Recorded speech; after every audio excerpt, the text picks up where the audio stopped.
یکی از شایعه‌هایی که در مورد بازی خدای جنگه میگه که اگر شما بازی رو کاملا 100% بکنی میتونی آزگارد باز کنی.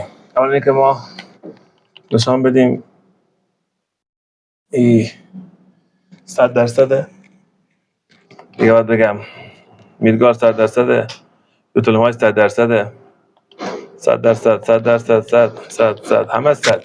بس که مال خودمون ها نشان بدیم بیرون واداوا کریتوس. خب از این بازی به بعد ما ویدیو میذاریم، حتما سابسکرایب بکنین. همه چیز میذاریم تو بازیامون، همه چیز، در مورد همه چیز ما بازی میذاریم، ویدیو میذاریم. سابسکرایب کنید. از این من بعد مطمئناً